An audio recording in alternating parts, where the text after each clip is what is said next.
ತಾರೀಕು ಒಂದು ಘಟನೆ ನಡೆದಿದೆ ನಮ್ಮ ಬೀದರ್ ಸಿಟಿ ಇರಾನಿ ಗಲ್ಲಿಯಲ್ಲಿ.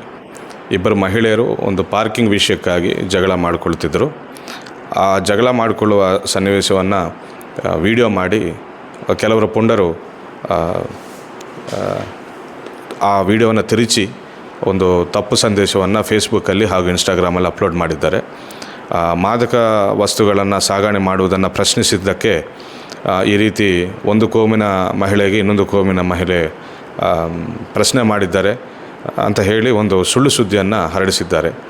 ಆ ವಿಷಯವನ್ನು ನಾವು ಬಾತ್ಮೀದಾರರಿಂದ ಹಾಗೂ ಮಾಹಿತಿಯನ್ನು ಕಲೆ ಹಾಕಿ ಈ ರೀತಿ ಸುಳ್ಳು ಸುದ್ದಿ ಯಾರು ಹರಡಿಸುತ್ತಿದ್ದಾರೋ ಅವರ ಪತ್ತೆ ಹಚ್ಚಿ ಅವರ ಮೇಲೆ ನಾವು ಒಂದು FIR ಕೂಡ ದಾಖಲೆ ಮಾಡಿದ್ದೇವೆ ಗಾಂಧಿಗಂಜ್ ಪೊಲೀಸ್ ಸ್ಟೇಷನಲ್ಲಿ. ಆರೋಪಿ ಸದ್ಯ ಪರಾರಿಯದಲ್ಲಿದ್ದಾನೆ.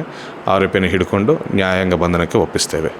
ಅದೇ ರೀತಿ ಈ ಕೋಮುಗಳ ಮಧ್ಯ ಹಾಗೂ ಸಮಾಜದಲ್ಲಿ ಬೇರೆ ಬೇರೆ ವರ್ಗಗಳ ಮಧ್ಯ ಈ ರೀತಿ ದ್ವೇಷವನ್ನು ಹುಟ್ಟಿಸುವ ರೀತಿ ಸುಳ್ಳು ಸುದ್ದಿಗಳನ್ನು ಹರಡಿಸುವ ಪ್ರತಿಯೊಬ್ಬರ ಮೇಲೇನೂ ಕಠಿಣ ಕ್ರಮ ಕೈಗೊಳ್ತೇವೆ ನಾವು.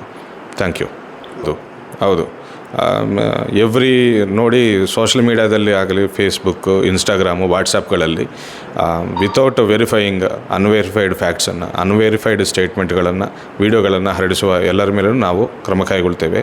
ಕಠಿಣವಾದಂಥ ಕ್ರಮ ಕೈಗೊಳ್ತೇವೆ. ಬಹುಮುಖ್ಯವಾಗಿ ಸ್ಟೂಡೆಂಟ್ಗಳಾದರೆ ನಿಮಗೆ ಬಹಳ ತೊಂದರೆ ಆಗ್ತದೆ, ಮುಂದೆ ತೊಂದರೆ ಆಗ್ತದೆ ಅಂತ ನಾನು ಹೇಳ್ತಾ ಇದ್ದೇನೆ.